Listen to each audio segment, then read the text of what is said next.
은유의 시학 28번째 은유와 환유, 지난 시간에 이어서 세 번째 강좌가 되겠습니다. 지난 시간에 앞서 소시오르는 언어나 문장에서 단어가 선택되고 결합되는 원리는 각 단어들의 어떤 등가적인 계열축에서 선택되고, 그리고 그 단어들은 또 인접성에 의해서 소위 통합적으로 결합되어 나가는 그런 과정이라 했습니다. 자, 이는 은유적인 수직축에서 단어가 선택되고, 그리고 환유적인 수평축으로 결합되는 일종의 선조적인 이렇게 과정이다. 자, 이러한 단어들의 선택과 결합의 원리는 이 러시아의 언어학자면서 또 비평가인 야콥슨에 의해서 이 시와 산문의 근본적인 차이를 밝히는 그런 획기적인 견해를 도출하게 됩니다. 지금까지 우리는 이 시와 산문을 구별할 때 시는 운문이다. 그리고 그래서 운문은 운율적인 어떤 형식이고, 산문은 소위 프로스, 토의적인 문장이라고 해서 시는 어떤 사실을 보다 감정적으로, 운율적으로, 압축적으로 표현하는 양식이고, 그리고 산문은 어떤 사실을 보다 이성적으로, 논리적으로 자유롭게 진술하는 그런 문장이라고 했습니다. 한편 시는 감성적이고 상상적이고 비논리적인 것이기 때문에 문법적으로 논리적으로 연구할 대상이 아니라고 했습니다. 그렇기 때문에 플라톤 일의 시는 감성적이고 상상적이고 모방적인 것이어서 이성과 이 본질을 추구하는 철학에서는 추방되어야 한다고까지 말하고 있습니다. 따라서 이것은 감성과 이성을 구분하는 이분법적 차별주의다, 이렇게 얘기할 수 있고, 그러한 차별주의의 그 이원론적 그런 도그마에서 결국 시는 역사상 많은 푸대접을 받아왔던 것이 사실입니다. 자, 그런데 바로 이 20세기 와서 이 소시르와 이 야콥스는 전혀 입장을 달리하는 그런 것이었습니다. 이들은 이 신이 산문이니 또는 이성과 감성이니 현실과 상상이니 또는 주관과 객관 하는 이런 이분법적 이데올로기를 완전히 배제하고, 시나 산문이나 철학이나 의미를 드러내는 모든 것은 기표와 기의로 구성된 기호일 뿐이라고 했으며, 모든 언어 문장은 시든 산문이든 은유적인 계열체에서 단어를 선택하고, 그리고 선택된 단어들은 인접성에 의해서 통합체로 결합될 뿐이라고 했습니다. 자, 예를 들어서 새가 난다 또는 새가 날다 이런 말이 있습니다. 문법적으로 보면 새가 주어고 날다는 서술어입니다. 자, 이 구성 원리를 보면 먼저 새가 라고 하는 주어가 선택됩니다.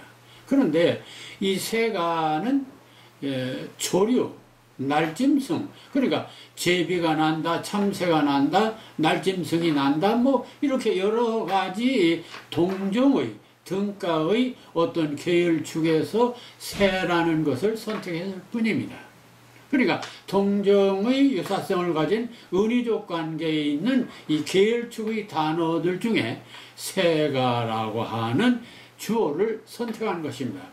그 다음에 수평축, 즉 결합축으로 날다를 거기다가 서술을 붙였는데, 이 날다라는 것도 비상하다, 날개짓하다, 비행하다 등 여러 가지 그런 계열축에서 또 선택된 것입니다. 문제는 새와 날다 사이에, 그런데 이런 사이에 무슨 관계이기 때문에 새가와 날다가 결합할 수 있을까? 이 새와 날다는 의미상 서로 유사한 것이 아닙니다. 그렇지 않습니까? 새는 동물이고 날다는 어떤 행동, 동작의 모습입니다. 따라서 이것은 은유의 관계는 아닙니다. 그러나 날다라고 하는 이 말은 새의 행동 중에 하나입니다. 그런 점에서 새와 날다 사이에는 소위 환유적 관계, 인접적인 관계가 있습니다. 그렇다면 새와 날다 사이에는 이 환유의 관계가 성립되는데, 자, 이렇게 모든 문장은 앞단어와 뒷단어가 인접성의 관계, 즉 황유적인 관계로 결합하면서 계속 발전해 나가는 것이 바로 산문의 세계고 문장의 세계입니다. 그건 말도 마찬가지입니다. 자, 그렇다면은 이 시고 산문이고 세상의 모든 문장들은 은유적으로 선택되고 환유적으로 결합된다. 이런 것이 대원칙입니다. 자, 그런데 일반 과학 문장이나 학술적인 문장은 당연히 그렇습니다만은 문학 문장에 있어서 소설과 시는 엄연히 구별됩니다. 그러니까 같은 문학인데도 시와 소설이 구별되는데 그 구별되는 근본적인 이유가 뭐냐? 지금까지 그 근본적인 이유를 시는 운문이고 산문은 토의 어떤 그 이야기 문학이다 이렇게만 나눴죠. 그런데 그 구조, 그러니까 낱말과 낱말들이 결합된 구조를 보니까 그런 원리가 아니라는 걸 알았습니다. 물론 행가리도 하고 연가리도 하고 시는 그렇습니다. 그러니까 외형상 구분이 되기도 합니다. 그러나 이것이 본질적으로, 그래서 이 야콥스는 언어학자이기 때문에 그런 외형적인 설명보다도 근본적으로 문법적으로 다른 점이 뭐냐, 구조상 이것을 밝혀내게 되는 것입니다. 그것은 기존의 상식을 완전히 뛰어넘는 이론입니다. 예를 들어서 그러면 한번 볼까요? 자, 시문장이 산문 문장과 근본적으로 다른 점을 어디서 찾아볼 수가 있는가? 우리는 행가리와 연가리를 했으니까 유리, 그러니까 시는 하나 율격이 있으니까 시다. 지금까지 그런 생각만 했었는데, 자, 내 마음은 호수요. 김동명의 시에서 우리는 너무나 잘 아는 것입니다. 자, 서정적의 시 가운데 이런 시 구절이 있습니다. 내가 돌이 되면 돌은 연꽃이 되고 연꽃은 호수가 되고 그런 시도 있습니다. 자, 여기서 우선 내 마음은 호수요. 이때 내 마음이라고 하는 것은 내 심정은, 내 가슴은, 내 정신은, 내 영혼은 그런 여러 가지 말들을 선택할 수도 있습니다. 그런데 이제 일단 내 마음은이라고 하는 것을 같은 그런 계열에서 내 마음을 선택했습니다. 그럼 호수요는 호수요도 연못이요, 우물이요, 개울이요, 바다요, 얼마든지 다른 걸 할 수 있겠죠. 그런데 그 중에서, 그런 계열체 중에서 호수를 선택한 것입니다. 그러니까 마음과 호수는 각각 같은 계열에서 선택된 각각의 은유적인 어떤 계열체에서 선택된 것들입니다. 그런데 이 둘이 결합하는 모습을 보면, 내 마음은 호수요라고 이렇게 결합하는 모습을 보면은 지금까지 마음과 호수, 다시 말하면 모든 문장은 결합할 때는 환유적인 결합이라고 했습니다. 그러니까 등가의 관계가 아니라, 은유적인 관계가 아니라 선택할 때는 은유적이지만 결합할 때는 환유적이다. 이렇게 됐었습니다. 그럼 다시, 자, 그런데 문제는 내 마음과 호수요가 어떤 관계로 결합했는가? 자, 앞서 모든 문장은 인접성 환유 관계라고 했습니다. 새가 날다에서 새가와 날다의 결합은 인접성의 관계가 인접성의 소위 환유의 관계입니다. 그런데 내 마음은 호수요의 이 문장 결합을 보면은 주어와 서술어가 인접성의 관계로 결합된 것이 아니고 내 마음은 호수요, 내 마음 이퀄 호수다. 등가 관계라는 것입니다. 그럼 등가 관계? 그 의료적인 관계라는 얘기입니다. 내 마음은 호수. 아니 새가 날다. 이것은 환유적인 관계죠. 나와 날다 사이에는 등가의 관계가 아닙니다. 근데 내 마음은 호수할 때 마음과 호수는 등가의 관계입니다. 그러니까 은유적인 관계라는 것입니다. 이 놀라운 사실입니다. 그러니까 일반적으로 산문은 다 환유적인 관계로 결합이 됩니다. 근데 시는 유독 환유적인 관계로 결합하는 것이 아니라 은유적인 관계로 결합한다는 이 놀라운 사실. 자, 그러니 마음은 심리적인 계열체고 호수는 물리적인 계열체이기 때문에 전체 부분은 인접관계가 아닙니다. 그런데도 시인은 임의적으로 내 마음과 호수가 동일한 것으로 인정하고 통합축에 강제적으로 결합시키는 것이죠. 이게 바로 은유적인 결합입니다. 자, 그 이 예시가 그렇습니다. 나와 돌과 연꽃. 내가 돌이 되면 돌은 연꽃이 되고, 그럼 나와 돌과 연꽃의 관계인데 이 모두가 다 이질적인 것들입니다. 전체와 부분, 그렇다고 해서 전체와 부분의 어떤 것도 아니고 인접성의 관계도 나하고 돌하고 무슨 인접관계가 있습니까? 또 돌하고 연꽃하고 무슨 인접관계가 있습니까? 전혀 없습니다. 그런데도 내가 돌이 되면 나는 돌이 되고 또 돌은 연꽃이 되고, 그럼 나하고 돌하고 동일한 것이고 연꽃과 돌과 또 동일한 것이 됩니다. 그러니까 동질적인 것으로 등가관계로 인정하는 환유관계가 아니라 등가관계인데 이걸 결합시켰다. 그러니까 은유적 결합이 됩니다. 다시 말하면 시의 본질은 산문과 달리 단어와 단어를 연결하는데 환유적으로 결합시키는 것이 아니라 은유적인 관계로 계속 결합해 나간다. 이러한 사실입니다. 자, 여기서 이 야콥스는 시인들이 시어를 선택해서 산문과 다른 이 낯설음의 감동적인 문장을 만드는 보다 근본적인 이유가 뭐냐? 그것은 바로 시의 언어는 등가성의 규칙에 따라 선택의 축에서 결합의 축으로 시어를 투사하기 때문이라는 놀라운 명제를, 놀라운 그런 그 결론을 내게 됩니다.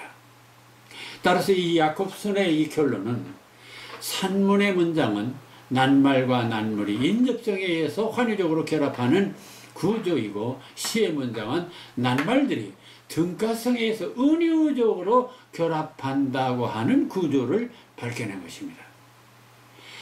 그러니까 시는 등가성의 원리에 따라서 계열축에서 오늘을 선택의 축, 다시 말해 통합의 축으로 결합해가는 원술입니다. 그리고 산문은 전체와 부분이든지 인접의 관계로 이런 그 하나의 환유적인 접촉으로 결합하는 것이고요. 자, 다시 말씀드립니다만은 이 시의 특징은, 시 문장의 특징은 바로 가능하면 이 환유적인 결합, 환유적인 결합이 아니라 은유적인 결합으로 완전히 기존의 문장법을 변형시키는 것이죠. 이게 바로 시와 산문의 근본적인 차이다. 자, 다시 한번 우리는 이 박두진의 꽃이라는 작품을 봅시다. 자, 꽃이라는 제목하에 박두진은 이런 시를 썼습니다. 이는 먼 해와 달의 속삭임, 한 번만에 어느 날에 아픈 피 흘림, 먼 별에서 별에로의 길서 위에 떨어진 다시는 못도록 길 엇갈림의 빗방울, 꺼질 듯 보드라운 황홀한 한떨기의 아름다운 정숙, 펼치면 일렁이는 사랑의 호심아. 참 이렇게 됐습니다. 자, 그러니까 이 시는 이 박정희 꽃에 대한 감정을 소설한 문장입니다. 그런데 이 꽃에 대한 그 일반 문장이라고 하면 그렇지 않습니까? 아, 꽃은 식물이다. 꽃은 뭐 그 꽃은 국화꽃이다. 그 꽃은 뭐 노란색이다. 뭐 이런 식으로 할 때 아, 그 꽃은 식물이다. 네, 환유적인 결합입니다.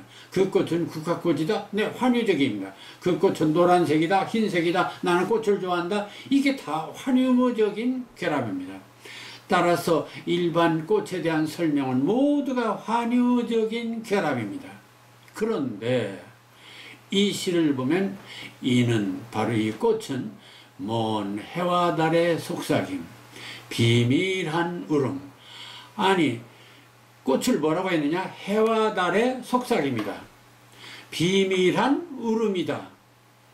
그럼 해와 달의 속삭임이란 것은 꽃을 바로 속삭임과 동등하게 생각한 것이죠. 비밀한 울음도 동등하게 생각한 것이죠. 또 아픈 피 흘림, 네, 동등하게 생각했습니다. 다시는 돌이킬 그러한 그 길서부에 떨어진 다시는 못 돌이킬 엇갈림의 핏방울, 네, 핏방울도 동등한 어떤 것입니다. 또 나중에 아름다운 정적 또는 정숙, 네, 펼치면 일렁이는 사랑의 호심아, 이 모두가 다 보면은 자, 꽃은 해와 달의 속삭임이다. 비밀한 울음이다. 또 아픈 피 흘림이다. 엇갈림의 핏방울이다. 아름다운 정적이다. 사랑의 호심이다.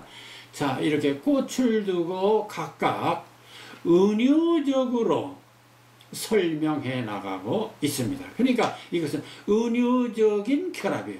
환유적인 결합이 아니라 은유적인 결합이다. 자, 그러니까 이 시는 꽃이라는 A가 A-2-3-4-C 이렇게 해서 결국 동일한 의미를 지닌 것임을 은유적으로 천명하는 문장입니다. 자, 이는 기존의 한정된 꽃의 개념을 뛰어넘어서 새로운 가치와 의미를 재정조하는 소위 메타포, 새롭게 의미를 창조하는 메타포를 그대로 드러내고 있는 것입니다. 시인의 상상력으로 짜여진 이 환유적으로 결합된 일상의 문장과는 전혀 다른 형식적으로 결합된 은유적인 문장입니다. 여기서 시란 근본적으로 너와 내가 이질적으로 또는 인접적으로 이렇게 결합된 이 산문의 세상과 달리 나와 너를 그런 그 이질적으로 분열된 세상의 사물들을 등가적인 동일시로 통합하려는 그런 시정신을 볼 수 있습니다. 따라서 그 시의 근본 정신은 분열된, 네, 이러한 그 주체와 객체가 분열된 이런 것들을 하나로 통일하는 그러한 시정신이다. 이렇게 볼 수 있죠. 이러한 은유의 계속된 반복, 즉 리듬을 통해서 더 감동을 자아내게 되는데, 자, 그렇기 때문에 시의 본질이 뭐냐 하는 것을 유명한 그 발레리가 시는 춤추기고 산문은 걸어가기, 소위 시는 댄싱이고 산문은 워킹이다 라고 한 얘기를 다시 한번 실감하게 됩니다. 다시 말하면 시라고 하는 것은 제자리에서 같은 동작을 반복하는 것입니다. 그런데 같은 동작을 반복하는 것을 과거에는 리듬이라고 했고, 그 리듬을 음성적인 요소를 통해서 반복하는 리듬을 자아냈습니다. 음성적 리듬, 운율이죠. 그런데 현대 와서는 그 음성적 리듬이 아니라 은유적 리듬, 그러니까 은유를 계속 반복하는 것입니다. 은유를 계속 반복하면서 연속적으로 나가는 것. 마치 동심원을 그리는 것. 그래서 유명한 그 러시아의 그 무카롭스키도 시라는 게 뭐냐? 진동이다 라는 말을 했습니다. 진동이다. 자, 진동에는 종소리 같은 그 울림은 계속 같은 방향으로 그 원심원, 구심원을 형성하면서 맴돌고 있죠.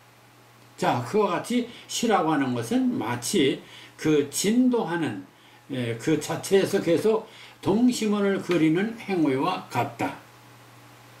그리고 산문은 그 동심원이 아니라 거기서 벗어나서 멀리 직선으로 나가는 막 그런 관계죠.